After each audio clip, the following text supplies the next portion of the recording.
What is up, everybody? Thank you so much for listening to another episode of Your Ex Drinking Buddy with me, your host, Brennan Tassif. Don't forget to rate, review, and subscribe. Check us out on YouTube. Full video available there. Check out the merch store. Look at all this stuff. We got all this stuff on the merch store. It's all available on the website, BrennanTComedy.com. You can also get my tour dates there. Every show that I have coming up, I'm going to be in New York, traveling the country, doing a bunch of gigs. So check it out. Get tickets at BrennanTComedy.com. Check out the merch store. And lastly, if you really want to support, go to www.patreon.com/BrennanTComedy. And that is where you can find Tales from the Restaurant, where I divulge everything about the celebrities I wait on. And also a little bit of behind the scenes. You'll also get the episodes early, a bunch of bonus episodes. Check it all out. Thank you so much. Enjoy the episode. Grab me a beer and grab him a coke. We bout to sit for an hour, bullshit and tell jokes. And please don't mix it up, cause he done sobered up. Brennan T Comedy on your social media feeds. And Brennan Tassif is your ex drinking buddy. Brennan Tassif is your ex drinking buddy. Brennan Tassif is your ex drinking buddy. Brennan Tassif is your ex drinking buddy. What is up, everybody? Welcome into another edition of Your Ex Drinking Buddy. I'm your host, Brennan Tassif. If you're new to the program, quick rundown of the show. I used to be everyone's favorite drinking buddy. It was my favorite thing to do. Hang out with friends, get drunk, do drugs, get in all sorts of trouble, and then reminisce about those crazy stories. I am sober now, but it's still one of my favorite things to do. Hang out with somebody and reminisce about the crazy old days. Most weeks I'll be joined by a guest. This week is no exception. All the way from New York City, Jay Rashid. Thank you. What's up, dude? Me. Doing good. How are you? I'm doing good. How you been? Fantastic. So before we get too far into anything, I'm super happy you came on the show. You and I met years ago. I hadn't seen you in a little while. I was like, come on, let's shoot the shit. Let's talk about some stories. Hell yeah. Plug everything up front. Let everybody know where they can find you, social media, any shows you got coming up. Let everybody know. So you can find me on Instagram at IamJJsme. I'm also I'm lucky I got it. Yeah. I'm also in a band. I'm the drummer of a band called Kill the Engine. You could also find us on Instagram at KillTheEngine_NJ. We released an EP last month. It's on Spotify, Apple Music, Amazon, wherever you get your music. There's so much to talk about already. Yeah. I didn't know about the band. You sent me a couple stories, and one had to do with the band, and I was like, what does that mean? Yeah, my band. Yeah. I've been in me and my buddy Matt. He's the lead singer in my band. He's my best friend. We met when we were in the 8th grade. We've been playing music together since, and we're still in a band today. That's nuts. Yeah, it's crazy. We obviously when we were kids, we were just playing for the sake of playing, and we kind of like took a long time off just growing up and just getting our lives together. We ran into each other in our probably 10 years ago, like in our 30s, and we were like, hey, you want to play music again? And we did, and it was literally like we never even stopped. Wow, it was just it was like that. I try to tell people that because my wife is one of these people who like talks to her friends from middle school and high school and college, and they all have group chats and they're always talking. And I go, listen, I have some friends I would take a bullet for. I might talk to once a year, maybe once every 2 years, but as soon as we hang out, it's no time ever. God, yeah, it's just like, what's up? 100%. The one of our friends from high school that we used to be in band with, his name was Joe. I don't really see him as much nowadays. He has a wife, he has kids, but whenever we run into each other, there's probably like 2 or 3 minutes of getting to know each other, and then it's right back to right back in it. It's like we're in high school again. Yeah, it's the best thing. It's a very underrated skill I think some people have, where it's like, no, we never left. So we got so much to talk about because one, I didn't realize that you were actively in a band currently. Yep. And two, obviously you do stand up in New York. That's how we met, was at a mic. So a couple of things I always ask all my guests, especially comedians, but music now as well, because you are in a band. What did you find first, comedy or music? I'm assuming it was music. And then what propelled you to be like, oh, this is something, because I know a lot of people who play instruments. My dad shreds on the guitar, but my dad's not like, you know what I mean? Like he plays it at home, when he's just hanging out, has a couple pops, and then he's like, "Gets in the cradle and the show." But for you, you're like doing it. You've got gigs, you're doing shows. Like, so how did you get into music like to this extent? Well, when I first started when I was in high school, it was just me and my friends. We were just doing it for the sake of doing it. But why? Like, did you see MTV? Did you see something? Okay, yeah. Like guys who play instruments get shit. Like, what was the reasoning? No, it's just my friends asked me, do you want to start playing in a band? And I'm like, I didn't really know what that meant at first. I was like, oh yeah, I see them doing it on TV. I see them like, and then I started doing it, and it was just fun because that's definitely something that I attest to how good I've gotten over the years. So definitely when I was younger, we would just jam around and just practice and just. What do you play? Drums. Yeah. And like, is that what you started with though? Because I know you said you play drums now, but that's what you. Okay. I've been drums the entire time. Yeah. That was my thing when we played rock band in college. Everyone wanted to be the lead singer. Everyone wanted to be guitar. I was like, I'm the backbone, baby. I got drums. Dude, that's something that so many people say is that learn the instrument that the least amount of people play, and then everyone will. There's always supply and demand. There are so many guitarists out there. They're compared to the amount of drummers out there. So if you play the drums, you will not have problems finding people to play with. But what I was saying before is we were in high school and just. I was hanging out with my friends, and it was just we would play music and practice. We got so many hours of practicing out of the way, but it didn't feel like it. It just felt like we were hanging out. Yeah. And like whereas like other kids, like they were getting drunk, they were doing whatever stuff. Yeah. We weren't we were doing something productive with our time, but still hanging out. It's interesting you don't think of it like that, because it's the same thing with comedy. Like when you do a hang, like if you're at a club and you have a spot and you're hanging out with other comics, you're all just shooting the shit. But as comedians. Yes. And sometimes you're with some of the best comedians in the world. So you just, by transitive property, you're just getting better because you're talking in comedy. Like you're speaking in the comedy language. Yeah. But it doesn't feel like you're doing any sort of work. But then someone might say something and you're like, oh, that's a great tag or that's a great line. Or they could say something totally out of pocket. And then when you're on stage, you get a heckle and you're like, oh, I'm going to say the thing that I heard at the comedy hang. So it is similar with music where it's just like, everyone's like, oh, you guys practice a lot. And you're like, actually, we're just kind of hanging out. Yeah. We're just chilling. Yeah. Dude, funny you say that because there have been so many times where I've been like at a mic or at like a show and like afterward, the comics are just hanging out and we're just telling stories. And then like the next mic, I go see that same comic and he tells the story that he told with us and it kills. And I'm like, I knew there was something. It happens all the time on this podcast where people will tell a story and I'll start dying and I go, that's a bit. Like, well, and those are the magic words. If you're hanging out with other comics and they go, that's a bit. Yeah. And you're like, oh, I never even thought of it. Because you have someone with fresh eyes or fresh ears just listening to it objectively. My biggest closer, the thing I close my special with is the movie line bit where I do the Mighty Ducks and the Knight's Tale and all that. That I wrote, that's probably one of the newest bits in that entire special. Some of that stuff I've been doing for over almost a decade, like the getting arrested and looking like a cop, all that shit. But the movie line thing, I was hanging out with my buddy Dan Lamort, friend of the show, and I quote movie lines all the time in real life. And I do it to him constantly. And he looked at me and he goes, please tell me you talk about this on stage. And this was after we'd been friends for years. And I was like, no, this is like kind of just something I do with like my friends. And he goes, dude, that's the bit. And now it's my closer because it's like so strong. That's awesome. But I'm sure it's the same in music where you're just doing it, and then all of a sudden you're like, oh my God, I'm assuming you're good at it now. Yeah. Like you're really good at it. Yeah. 100%. Yeah. No, it's funny because like I'm not going to say I'm the best drummer, but I definitely think I am above average just because I've kept at it for so long, even though like, I'm not playing big shows or I'm not have like these big recordings behind me, but like I just play for the sake of playing and it's fun. And through that, I just have so many hours of practice, however many thousands of hours. And so you got into this, you said when you were 8th grade is kind of when you got into music? Correct. Yeah. Where did you grow up? Jersey. South Jersey. Okay. So then I wanted to ask, so did you big high school, small high school? Small. Yeah. Okay. Because how many kids in the graduating class? I don't know off the top of my head, but it was not small. a lot. Not a lot. No. Well, because we had like over 500. That's why I asked. It's just in our graduating class, which is a little more than that. Yeah. Yeah, it was a big school. Gotcha. We had like 3,600 kids in my school. Wow. Okay. Yeah, it was like a small city. Yeah. So for you, because this is always, and obviously just pertaining to the show, because you had mentioned it earlier, while other kids were out partying and drinking and stuff like that, you guys were playing. Yeah. So I'm gonna say it's safe to assume that in high school you guys weren't like going out getting crazy, getting wild, or anything like that. No. Actually, it's funny you say that because I remember like in my high school there were a few other bands that had like a big reputation within the school, and I remember every weekend like we would go to the show at the VFW hall or the show here or there, and we would see those bands, and I'm like, and the amount of attention those like bands would get, I'm like, oh my God, this is crazy. But then the next day at school in high school, I would see those same people in those bands in the cafeteria. And like, it was just so weird because it was like 2 days ago, you guys were in front of a crowd, like controlling the crowd, just everyone was loving you. And then now you're in front of me online at the cafeteria. It was just almost kind of like, wow, these guys are just regular guys.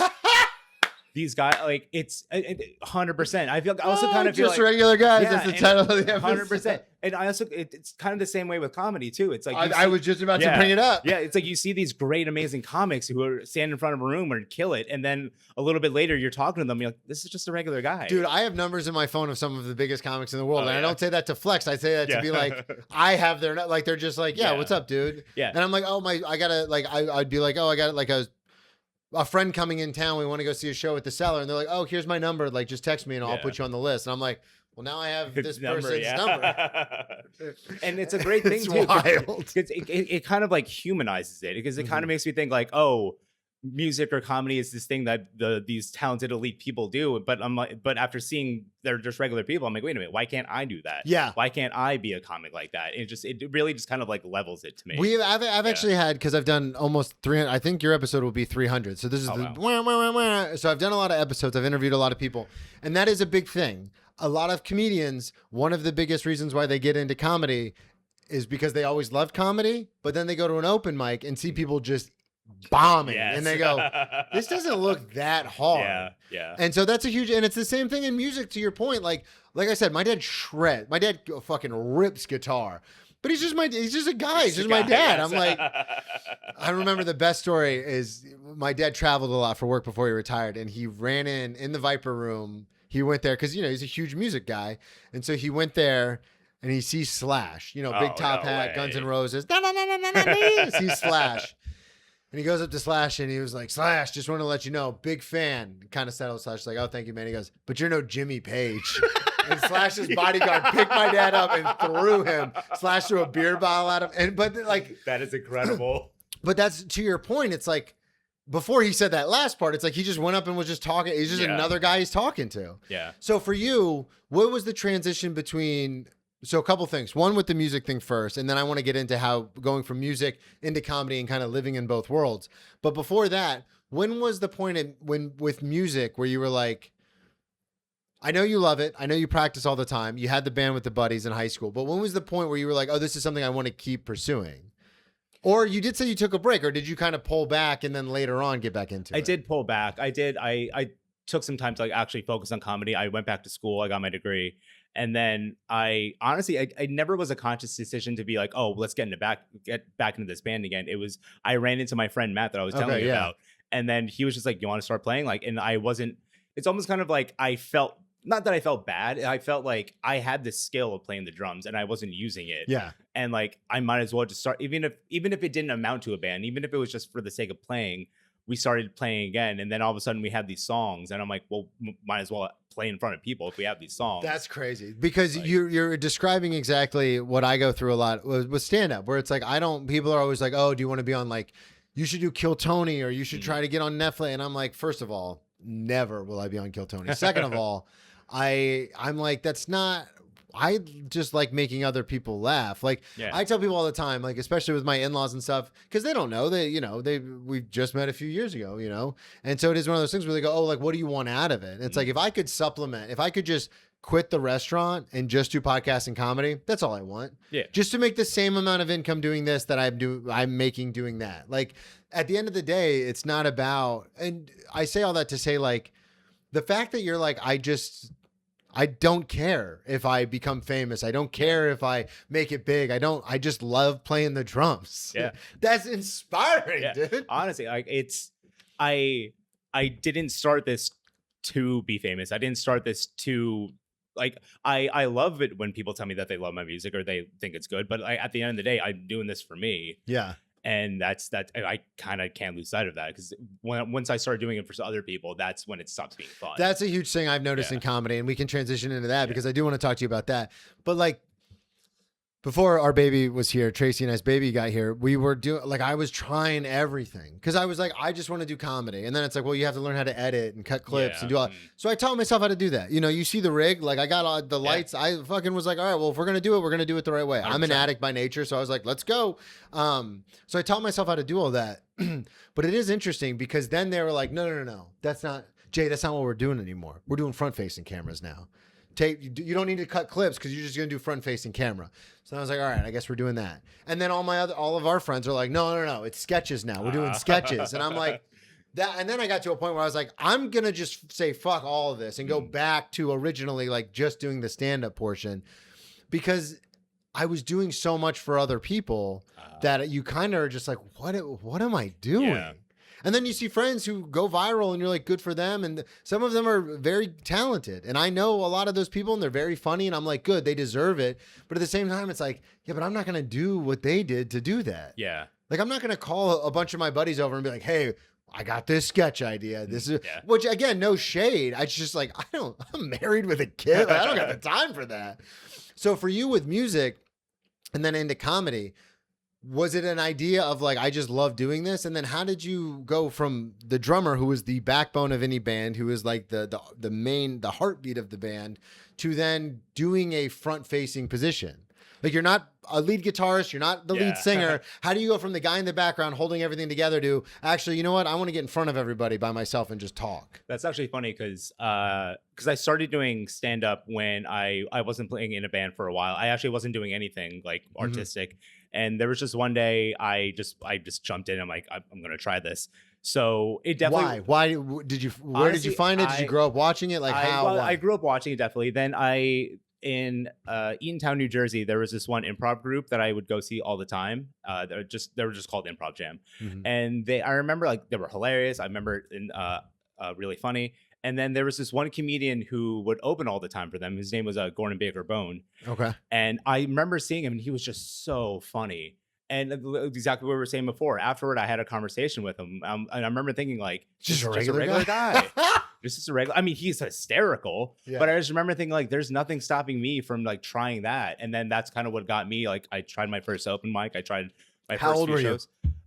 21, 22. Okay. And then I wanted to ask you, when did you stop performing music until you obviously started again? But you kept saying you took a break. Are we talking a year, 5 years, 10 years? Probably like 10 years. Okay. Because I tell people all the time, I started stand-up. I went to my first open mic in 2009, but obviously a drug addict, alcoholic. I would take a lot of breaks. So I do 2 open mics and then I take 3 months off. Then I do 4 open mics in a month and then I take another year off. So for me, I didn't really start comedy as like a job until 2018 when I got sober.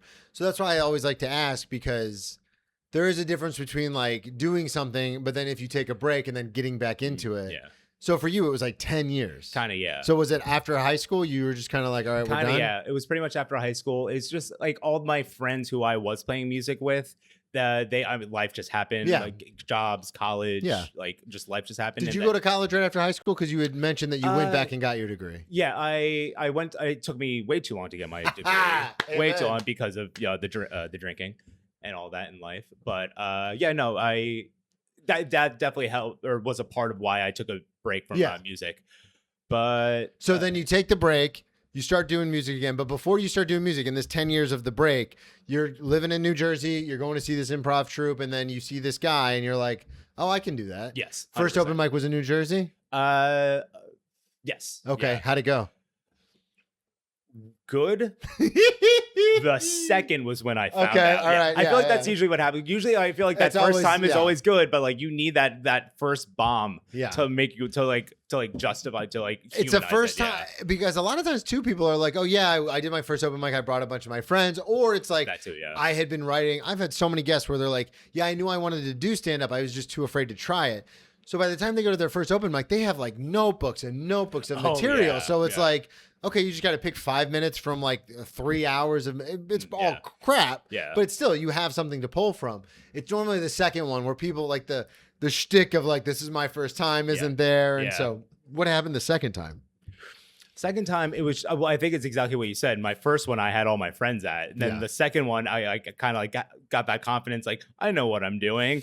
And then you get on stage and it's a bunch of strangers and you're like, I don't know what I'm doing. So was it, because this is always interesting to me, was it so bad to where you were like, I need to fix this? Or was it one of those things where you were like, that was awesome, I want to get better at this? I think it was definitely, I want to get better at this. Because I knew the first time wasn't a fluke just because I was in front of my friends. I knew I had something, and then the second time I just failed at it. I definitely think that performing music definitely helped me with that too, because I've had bad shows on stage with my band. And you really? Oh yeah. Oh yes. Any ones you want to mention? Oh no, actually, one of those is the Oh yeah. or it's actually a part of that. Okay, well, The DD one? yes. Yeah. You want to Take go us to the through entire, that. Yeah. So, so the DD part of the story is my band had a show at it was a place called the Chubby Pickle in Okay. Highland Park, New Jersey. Great name, I know. Chubby Pickle. Yeah. So the bassist of my band, he had a friend. I'll call him Scott for the sake of the story. Scott. He was Shout out Scott. he was supposed to be our designated driver for the night. Mhm. So we're like, okay, awesome. We paid him however much money. So we pay him the money. We load our stuff into his car. He drives us up there. We go to the bar after we unload everything. We're the third band that's playing. So we get there. We all get our first round of drinks. Scott gets a Guinness, and I'm like, okay, he can One have Guinness, one yeah. Guinness. That's fine. DD It's a can have long one show, Guinness. Exactly, yeah. So I remember a little bit later in the night, we're watching the second band, and I look over and I still see Scott with a Guinness in his hand, and I go to my friend Matt, and I'm like, is that still his first Guinness, or is that his second? And he goes, no, that's his third. Oh my God. One band. Yeah, One and set. that's when I realized I think Scott's idea of what a designated driver is that not so much that he was going to be sober, is that if one of us got a DUI, it would be him. Yeah. He's just the guy who's he's going the to guy. drive. That's why we paid him money to take the And the liability. designated Of, DUI. our safety was not a concern of his. The God, safety of that's anyone on the road. Crazy. I mean, he got us home okay. So, But that is a thing. Like, I mean, I know when I was in college and stuff, people would be like, yeah, I'll DD, but then they always drank. Yes. Always drank. That's why I was always a loner. I was always like, I'll get there I'll now, handle yeah. myself. I'll figure it out. When was the first time, because obviously you said you weren't partying and stuff in high school. When was the first time that you actually did drink? Was that in college or after high school? Yeah, it was in college. Yeah. Okay. Yeah. So hang on, I just want to get this down. I wanted to ask, so when you're in college, because you didn't really party or drink in high school, so when you are in college, do you kind of like go off the rails? Do you get into partying? Or At first I did. Yeah. At first I had a hard time because also like in my household, my parents never drank. Like I didn't have alcohol. Like in my only exposure to alcohol was seeing it on TV and movies. So like experiencing it for the first time, I kind of like didn't really know what I was doing. I remember in college thinking like, oh, let me take this shot. Oh wait, I'm not feeling it yet. Clearly this shot isn't hitting me yet. Clearly it was a bad shot. Let me do another one. It was a bad shot. Clearly it was a defective shot. Clearly, dude, I there's so many times. And it's so funny you say this. I've talked to because obviously I've been sober for a long time now, almost a decade. And it is weird though, because I remember doing that like in college, just like banging a shot, being like, I don't feel it, banging another bang. And I knew that if you just waited, like I had so many people in my life be like, how about you just make a mixed drink and sit with it so it'll hit you? And I'm like, no, we got to get there now. Kyle Kinane has a great bit about it where it's like, you could take a car and get off at the right exit, or you could take a rocket ship and get there a lot faster. You can't fight that logic. Yeah. And so I used to do that all the time where I would do, and obviously I had a lot more exposure to alcohol. So for me, I was just like, I need more. My tolerance is too high. I need more. Yeah. But then once it all hits you, you're like, I think I'm going to die. So for you, with the band situation, because obviously this is after college and everything, take me through this, because the bands that I know, Guns N' Roses, Motley Crue, I grew up listening to a lot of that stuff. Are you guys like getting like trash to play? Like, because in my mind, I think like, first of all, what kind of music are you guys playing? Punk. So now obviously I'm going to be like, Rancid and Social Distortion, all that kind of stuff. So are you guys, NoFX, are you guys trying to like get like fucked up while you play, or because you're like, no, this is the thing that I do, are you guys being more even keel? Or is there one guy in the band where he's just No. I think now at this age, we're definitely a lot more like, let's take this seriously. Let's leave the drinking for after the performance. If this was like 10 years ago, 100% we would have been like drinking way too much. It's interesting because I did that when I first started comedy, dude. I was just getting hammered because I was like, I'm an artist. Like, this is what we fucking do, man. Were you drinking before you went on stage? The first, yeah. And I talked about this. God, who did I talk about this with? I talked about this with a guest not too long ago, but I had to, James Patrick, he came on. He's been sober for a while. And we were talking about this because it's an interesting thing. I had to relearn how to do stand-up. Because I got the first open mic I ever went to, I got hammered to get on stage, which I don't know why. I don't have stage fright. I've never had stage fright. As a kid, I was doing plays and performances and stuff. I love the attention, But for some reason, I was so nervous that I was like, oh, I'll drink and I won't be nervous. But it was such an overwhelming like anxiety and nervousness. No matter how much I drank, I was still nervous. And so I would just get obliterated before every single mic, to the point, and I've told this before, but to the point where I'd run the light and then they'd be like hitting the light at me and I'd be like, you fucking come up here and get me off the stage. How about that? Like I was a menace. But they must have loved you. Dude, they hated me so much. Shout out my cousin Tom. But it did get to the point where now, obviously I'm sober. So if I was drinking before a set, there'd be something terribly wrong. But even now, looking at it, comedy the way I look at it, and I'm sure it's the same with you with comedy and with music, where it's like, no, this is like, I want to do well. 100%. I don't want to fuck this up. Because for a lot of people, it's going to be the first and maybe the only time that they see you. Yep. And for me, I feel that way with comedy all the time, where my wife brings so many people to shows. And I'm always like, this is for a lot of them the first time they've ever seen live stand-up. So if I fuck this up, and obviously I don't drink anymore, but still in my head, I'm like, if I don't do a good show, or if I'm producing the show, it's like, if I don't bill like a stacked lineup, they're going to be like, stand-up sucks. So it's like, I don't want to do that. Yeah. So for you, obviously you're a little older now, you're a little wiser now, but is it more about like that you're just older, or is it more about we got to do this right?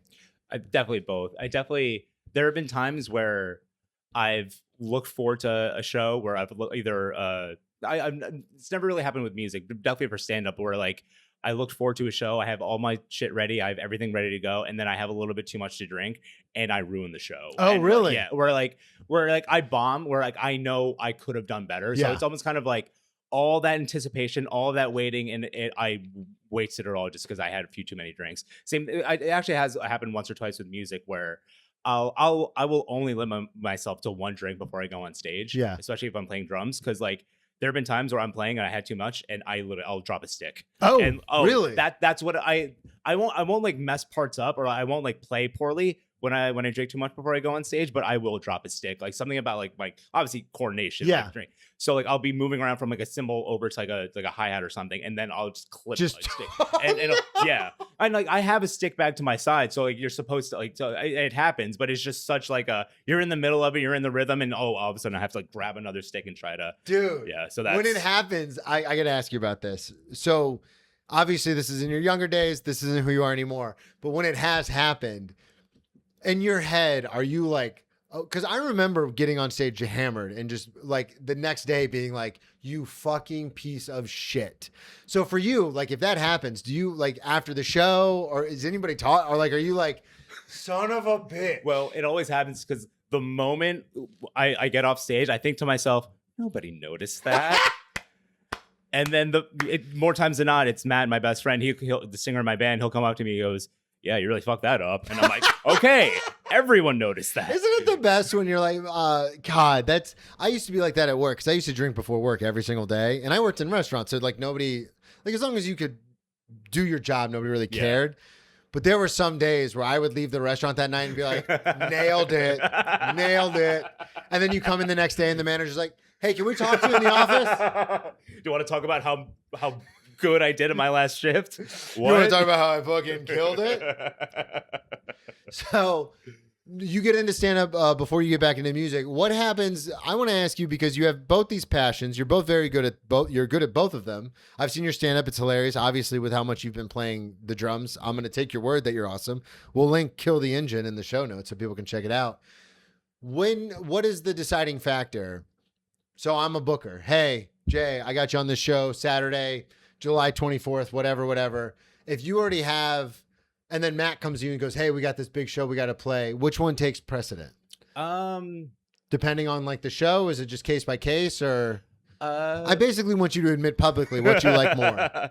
Honestly, I probably, unless it's like a really, really promising stand-up show, I probably would go with the music show. Fuck yeah, of course you would, dude. Mainly because as much as I do want my comedy career to progress, it's also with the band. It's also my three other bandmates. I want them to like to progress also. Responsibility, and it's, 100%. And it's also kind of like at this point we're family. I feel like we've been doing this for so long. It's like it's either do I want to just help myself or do I want to help all of us? So I think I would go music over. That's well, and that's one thing I will say. Every comedian wants to be a musician, and every musician wants to be a comic. 100%. We see that all the time. Yep. I go to shows. I have a couple of buddies. John Weisbrot, huge shout out, in a great band. John and the Projectors, been on the show a few times. I love his band. They do like this 3-person band. They do like jazzy stuff. They do like Dumbo House and Soho House. But Jay, I'm gonna be honest with you. I go to his shows and I'm always like, they paid you how much for this? Oh. You guys are just playing background music, dude. Like, as comedians, we're like, everyone has to listen to us or else it doesn't work. Yeah. But with music, it can just be on. I'm obviously not your music because it's a little different with it being punk. But like with that style of music, it can just be on. Background, yeah. And it's so funny because and I went to the Blue Note with my in-laws and Tracy and her family to watch a very famous jazz trumpeter. Like I've done all this stuff. And then it's so funny though, because the reason I'm saying this is because after every song, after every set, the fucking musician always wants to throw in a joke or do a bit. And you get a couple of like, ha ha ha ha. And I always turn to my wife and I go, comedy's really hard. Like, this is hard. What I do is really hard. But you have the best of both worlds because you do both. Yeah. You do music and you do. Does Matt ever, obviously being the lead singer, does he ever do a bit and you're just like in the back on the drum set, like, cut it out, dude? I mean, if anything, if he does try to do a bit, his bit is trying to make fun of me or oh, is it? Okay. So that's I can just see you because you are a comic on drums, just being like, not funny, dude. Just in there twirling the stick, like, cut it out, bro. Yeah. Actually, you stink. Actually, funny story because you brought up how much that band got paid. Mm-hmm. That chubby pickle show I was telling you about. So we got there and like I said, we were the third band that was playing. The first two bands were kind of just like jam bands, kind of like just like general rock bands. And with my band, we have like a lot of our songs are just kind of like that, like general good rock songs you could hear on the radio. And then we have other songs that are just really loud, fast, like starts off with screaming. Yeah. So, and when I heard that, are they your songs or you guys doing covers? All of our songs, yeah. So when I heard that the first two bands were kind of that style, I know that the first song we were going to play, it's a song we play called "Take It What You Like." It starts off loud and fast and screaming, and I go to Matt and I'm like, "Hey, maybe we should start with something a little bit slower." I'm reading the room here. Yeah, exactly. And Matt just looks at me. He's like, "Nah, man, punk rock." And I'm like, "Well, I can't argue with that logic." Yeah. So, all right. So we set up and everyone from like the people from the first two bands are still in the audience at the bar. We start playing and you have no idea what it's like as a performing artist to start your act and to look out into the audience and to see 2/3 of an entire room collectively just stand up and walk out. Matt, I told you, man. 100%. And like, you can't stop playing. So I'm just like literally back there. And I'm like, told you so. Told you so. The only people that were left were like the people that were there for us, the people in like the band that was playing after us, and the people that were working there. Oh my god! And our drunk designated driver. Yeah, they were the only ones there. And like we finished playing the set, and we had fun. Like it was what it is. But the best part of it was how afterward our bassist, he goes up to the owner of the Chubby Pickle, and the owner was saying like, "Hey man, you guys were great. You brought so much energy and life and everything here." And our bassist is just thinking like, "Dude, we cleared the room. We cost you business." Okay, fine, whatever. The owner ends up, he's like, "Oh, I don't want you guys going home empty-handed." He cuts us a check for $100, and like we were doing it for free. We were doing it just there was no promise of any payment. We're like, okay, a check for $100. He gave it to us. The check bounced. Shout out Chubby Pickle. Like, how do you do that? You didn't even have to pay us. And then he goes and tries to We pay didn't us. ask for it. We didn't want ask for it. We're like, all right, fine. Dude, I've had that happen before so much with comedy where you do a show, and this is my problem, is I don't ask. I'm getting better at it now, obviously having a family now, and this is like the thing that I want to actually, it is my job. I treat it like a job. Like most comics, I have a real problem with self-worth. I'm always just like, no, do it for free, I guess. So I don't ask a lot about money. And then sometimes I'll have people be like, hey, do you want to do my show? I'll pay you. And I'll just be like, all right, cool. But I don't ask. Yeah. And dude, so many times where, to your point, where it's like, I'll go to leave the show and I'll be like, hey, you said you mentioned something about getting paid. I'm like, oh yeah, send me your Venmo. Day goes by, 2 days go by, nothing. Hey, just wondering. Because again, I didn't even ask. You brought it up. Yeah. You brought it up. And they're dragging their feet. Yeah, and I'm like, what are we doing? And sometimes you just don't get paid, which again, you could have just said, oh, it's going to be for free. Like, I know who I am as a comedian. Like, I'm not filling seats. I'll do as best as I can. And a lot of times I bury a lot of the other comics sometimes. Occasionally, but it's like, I'm not, you know what I mean? And it's so funny that the Chubby Pickle, the owner, was like, nah, something for your trouble. And then the check bounces and you're like, all right, dude, we were going to do it for free anyway, man. Don't know why we have to go through all these steps to not get paid. How, because I want to ask you about this, because this is an interesting thing. I've performed comedy at music venues. The one that sticks out, I was doing a sober fundraiser, like when I first got sober in Florida. So it was 5 bands, like a halftime show thing. So they were doing a raffle. Then after the raffle, I was doing stand up, and then 5 more bands. Oh, wow. And again, this is for like the sober foundation thing in Florida, in Jacksonville. The guy who's putting it on asked me to do it. Huge music guy, big music head. And he's like, yeah, we want you to kind of be like the halftime show. And I was like, well, how much time do you want me to do? He's like, can you do like an hour? And I go, well, I'm only a year back into comedy. I'm doing it for free. So I was like, I'll do 30 minutes.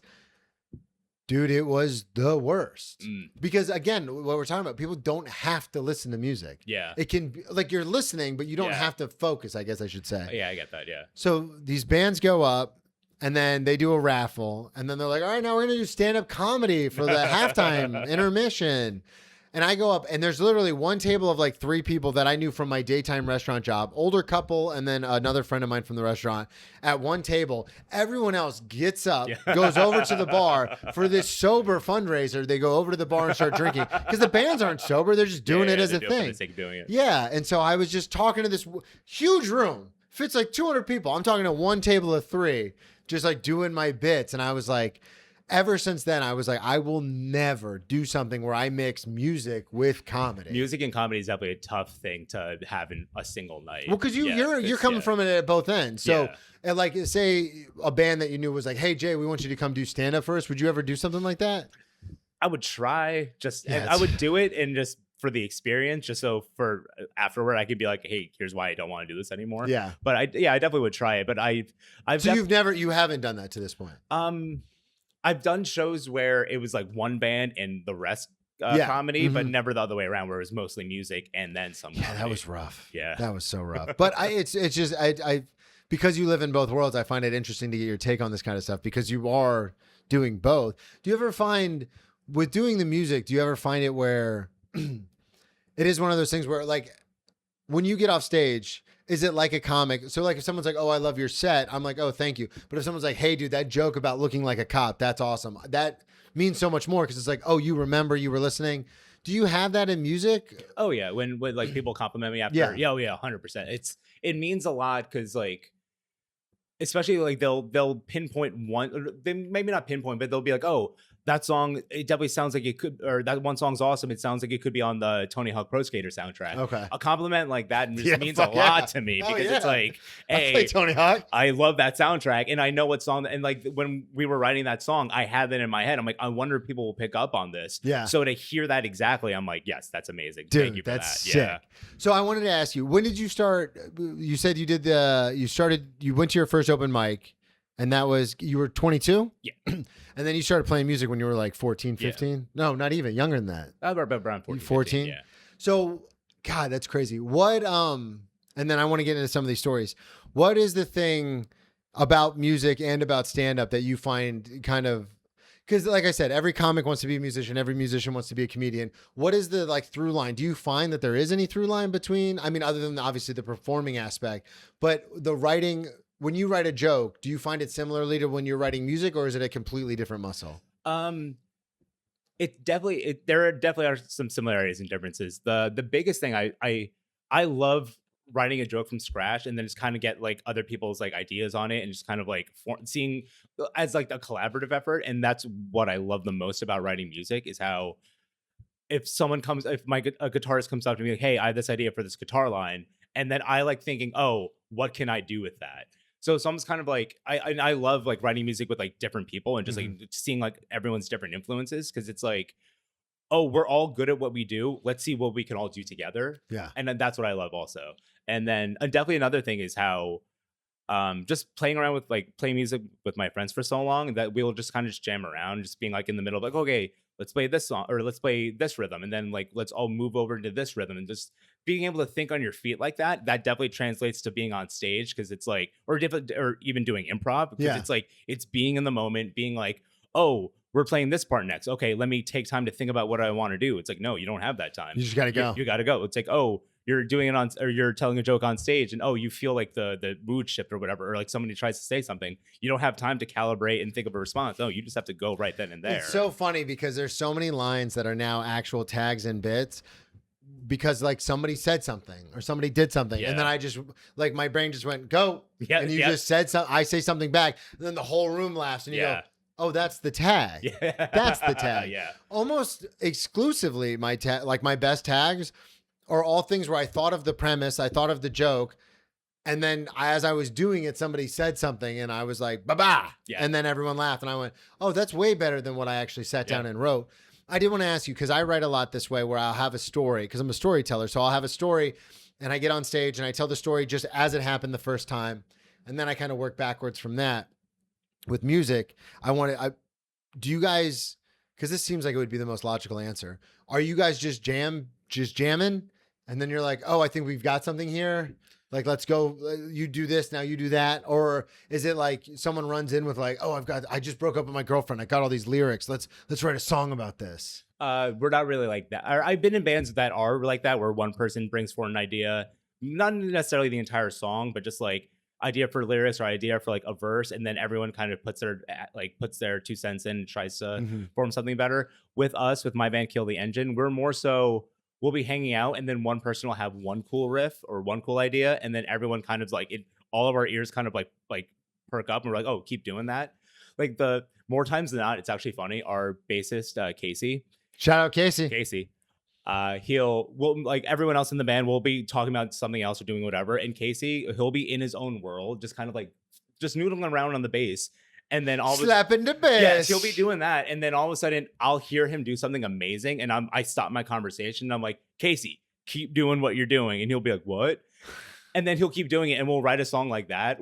Yeah, so literally, Casey has written so many of our songs that he doesn't even realize it, because he's just kind of in his own world. He's a bassist, yeah. He's like in the clouds. He's a space cadet. That's where they live. He's such a creative like force behind this band, and he's just kind of just. He's just like, I'm just doing the thing. He's just being him. I wanted to ask you. You sent me a couple of stories that we want to get into. What happened with the Orlando trip? Ooh, the Orlando trip. Dun dun dun. So it music was, or comedy? Neither. Just friends. Wow. Just a friend trip. Didn't see that coming. Yeah. Why'd you go to Orlando? Well, my friend, as a Florida boy, I love it, but everyone's gonna ask. Well, no, because my friend Matt, the one in my band, him and his friend Jerry, they were working together at the time. They were just going for sake of a vacation. Okay. And I was on the fence about going, but I was just so broke. Everyone lives here, correct? Everyone in Jersey, okay. just to go to Orlando for the sake of going. Yeah. Jerry was they already had the room, so he was very kind. He was like, yo, as long as you pay for your flight down, you can come with us. Yeah. Jersey to Orlando, that's like $100 both ways. So I bought my own ticket. Our other friend Bobby came with us. He was just as broke as me. So we were going down there, we're having a good time. It was a really nice hotel. It was like one of those hotel rooms that also had like a kitchen. Oh yeah. And like a sweet. Yes, 100%. So the first time we go there, we're all having fun. I hate to interrupt, but as a Florida boy, born and raised my entire life, are they going to Disney or Universal? Like, why Orlando? There's no beach. I don't know why we picked Orlando. It was already picked before. I mean, it's very cheap to fly into. It's one of the biggest airports in the yeah, it's one of the biggest airports in the state. So you can get to Orlando from almost anywhere in the country. But I'm just because Orlando has so many things, and I love Orlando, but it is one of those things where it's like if you're not going to Disney or Universal, like why Orlando? It was just for the sake of going. Okay. We're going to Florida. Yeah, kind of. You guys going to the beach? Actually, quite the opposite. We're going as far inland as possible without coming out on the other side. So we get there. The first night we go there, we have fun.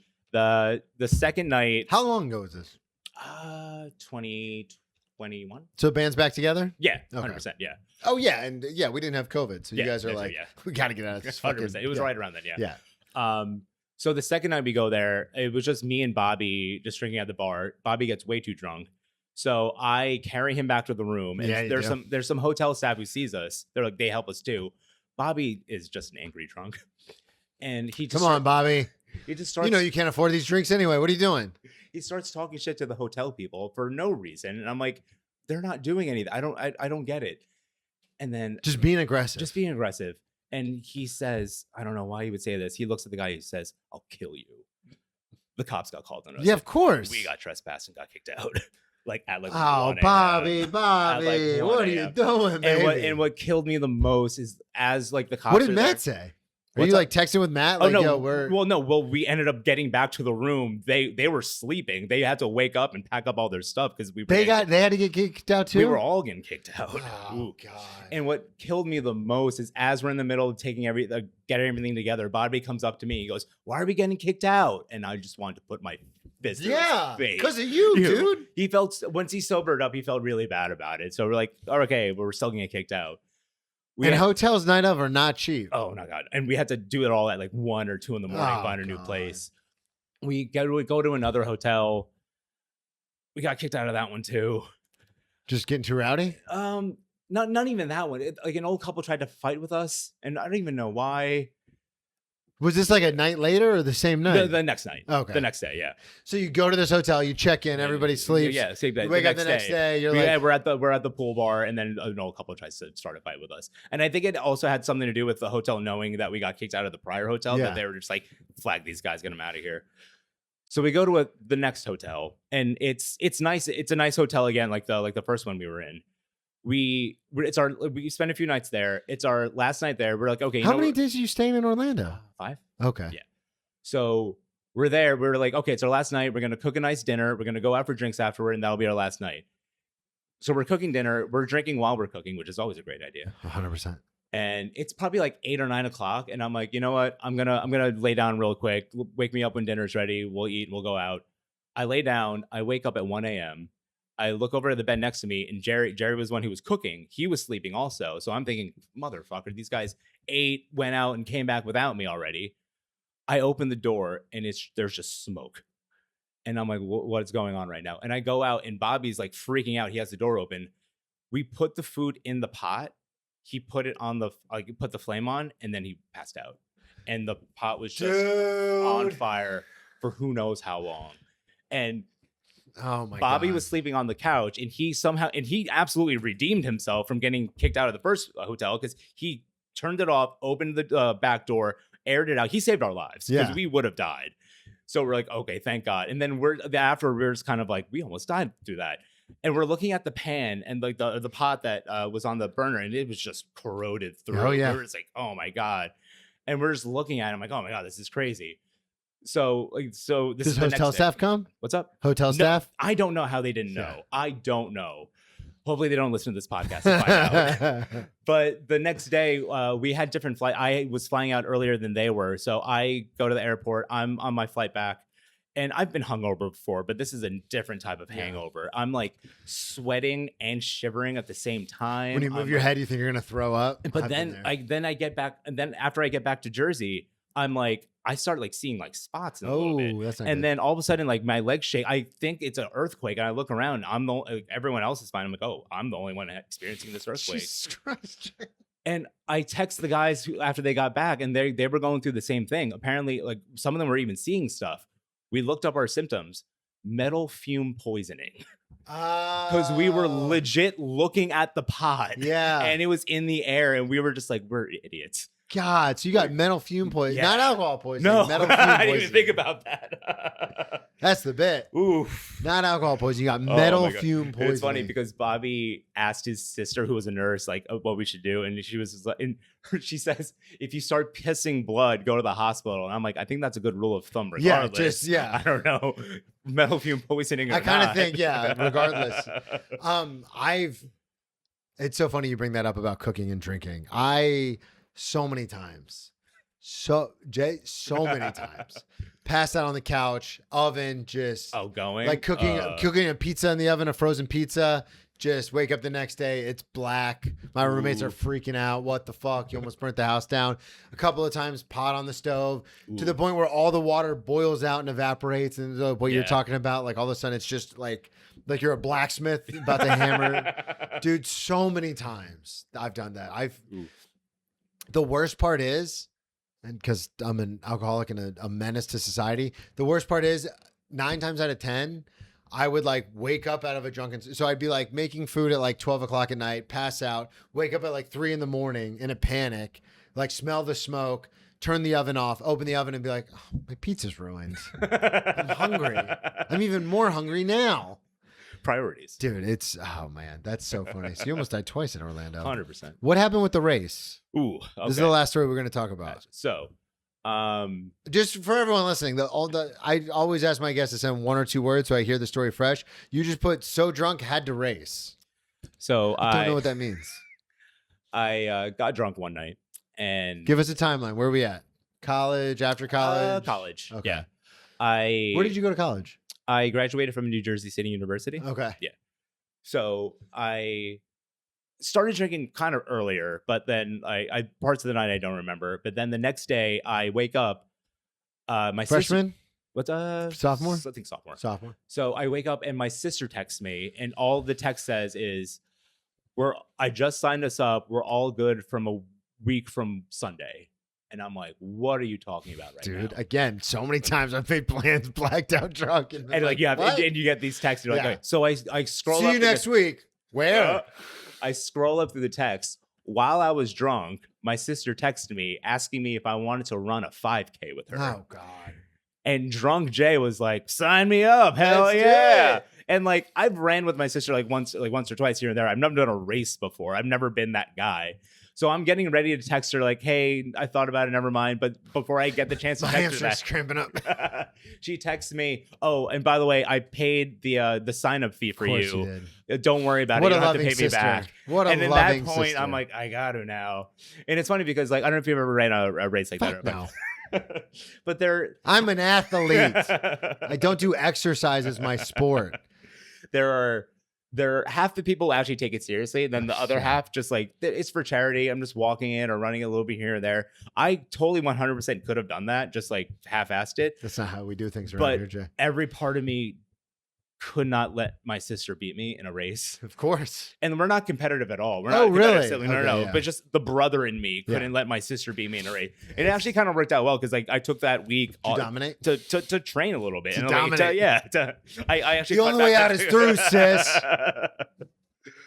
It's funny you bring that up. My sister got into, and I talk about this on stage, and I love her to death, and she's one of the best people in the world. My twin sister wasn't competitive at all. I'm hyper competitive, always been my whole life. I have to win at all costs. I loved last Summer Olympics. Nike had a campaign where it was just people in the gym, like just throwing up, like working. And it was an Olympic campaign, and it just said winning's not for everyone. And I was like, that's it. Because people are always like, why do you take it so seriously? And it's like, fuck those people. Like, this is how I am. But then my sister got older, and after she had her first kid, she got really into like baby boot camp and like fitness, which is great for her. Yeah.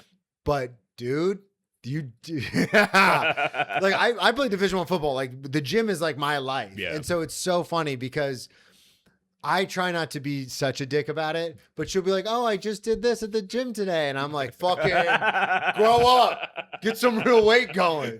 Or like when we go, like they do the gymboree stuff for my nieces, and like they have plyo boxes there. They're not plyo boxes. They just look like foam boxes for the kids, but you can jump on them. Yeah. And dude, I'll stack like 3 up and be like, yo, where you at now, Hannah? What's up now? Where's the baby boot camp now?